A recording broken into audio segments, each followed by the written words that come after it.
प्रधानमंत्री आवास योजना टप्पा 2 मधील 1,22,000 लाभार्थ्यांना मंजुरी देण्यात आली आहे आणि यामधून 66,000 जे आहे त्यांना एक पहिला हप्ता जे आहे ते वितरणचा कार्यक्रम जे आहे ते होणार आहे 22 तारखेला। या कार्यक्रमामध्ये माननीय गृहमंत्री भारत सरकार, माननीय मुख्यमंत्री आणि दोन्ही उपमुख्यमंत्री आणि राज्याचे पंचायती विकास राज्यमंत्री ते उपस्थित होणार आहे पुण्यामधून।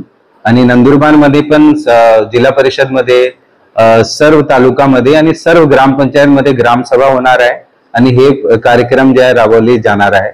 यामध्ये आपण सर्व जे लाभार्थी आहे त्यांना आपण हे पहिला हप्ता जे 1 क्लिक वर वाटप करणार आहे।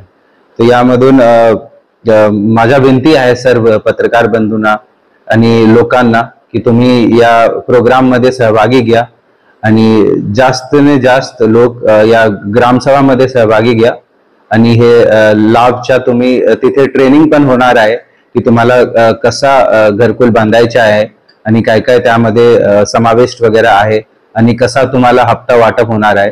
तर तुम्ही यामध्ये सभामध्ये ग्रामसभामध्ये या आणि या ट्रेनिंगचा लाभ आणि पहिला हप्ताच्या वितरणचे कार्यक्रम आहे तुम्ही यामध्ये या।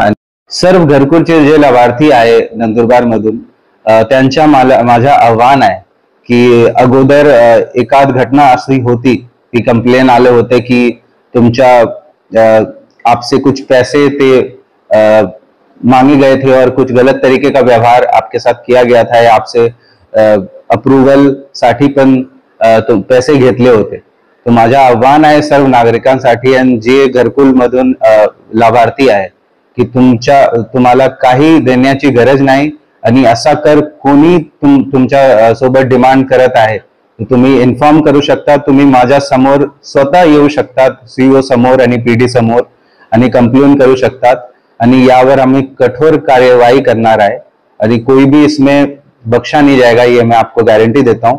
आणि सर्व लाभार्थीला हे माझं आव्हान आहे। नंदुरबार जिल्ह्यामध्ये प्रधानमंत्री आवास योजना टप्पा 2 अंतर्गत एकूण 1,31,000 लाभार्थ्यांना घरकुल मंजुरी करण्याची प्रक्रिया सुरू आहे। त्यापैकी 1,22,000 लाभार्थ्यांना मंजुरी दिलेली आहे आणि त्यांना प्रथम हप्ताही आपण 22 तारखेला वितरित करत आहोत। तर माझी सर्व लाभार्थ्यांना विनंती आहे की ह्या घरकुल मंजुरीमध्ये तसेच हप्ता वितरणामध्ये कोणत्याही प्रकारचा आर्थिक गैरव्यवहार होणार नाही। जर अशा प्रकारचं कुणी जर आपणाला अनधिकृतरित्या निधी मागणी करत असेल तर तुम्ही तात्काळ तुमच्या तालुक्याचे गट विकास अधिकारी किंवा जिल्हा परिषदेचे मुख्य कार्यकारी अधिकारी यांच्याकडे तक्रार देऊ शकता। आणि जर असं कुणी निदर्शनास आलं की प्रशासनामधील किंवा इतरही कुणी जे या प्रकारे अनधिकृत निधी पैसे लाभार्थ्यांकडून मागणी करतात तर त्यांच्यावर तात्काळ कठोर कार्यवाही केली जाईल याची आम्ही प्रशासनातर्फे सर्वांना सतत ताकीदी देत आहोत, सर्व संबंधित प्रशासनातील व्यक्तींना।